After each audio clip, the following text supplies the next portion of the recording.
زاہد حسین صاحب، یہ آپ کے لیے کیا یہ جھٹکا ثابت ہوا کہ یہ خبر؟ نہیں، مجھے کیونکہ ہم رات کو بھی ہم یہی بات کر رہے تھے کہ وہ اب جانے والے ہیں. جی ہاں، یہ مطلب پچھلے چند دنوں سے تو خاص طور پہ زیادہ شدت کے ساتھ یہ چیزیں پھیلی ہوئی تھیں اور اس کے کچھ اثرات بھی نظر آ رہے تھے. لیکن وہی تھا کہ اسد عمر صاحب جو ہے ان کی طرف سے تردید آتی رہی، اور لیکن مجھے یہ ضرور تھا کہ مجھے اس بات کا اندازہ نہیں تھا کہ اتنی جلدی یہ کچھ ہوگا. ساری جو ایکسپیکٹیشن وہ یہ تھی کہ ان میں چند ہفتے ہو سکتے ہیں، آئی ایم ایف کے جو ہے اس پہ کم از کم سائن ہو جائیں گے، اس کے بعد شاید کوئی تبدیلی آئے گی. لیکن جس جھٹکے کے ساتھ ہوا ہے وہ یقینی طور پہ ایک جس کو کہتے ہیں سرپرائز ہے.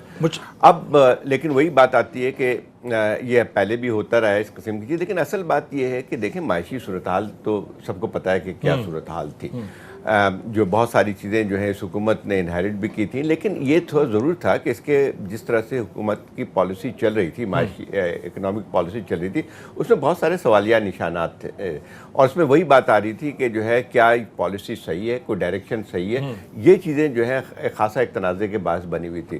لیکن میں اس میں سمجھتا ہوں کہ اسد عمر صاحب چلے گئے ہیں، لیکن اس میں ٹھیک ہے ایک شخص کو مورد الزام نہیں ٹھہرایا جا سکتا ہے. اچھا، زاہد صاحب جو آپ نے پوائنٹ ریز کیے ہیں، میں مشرف زیدی صاحب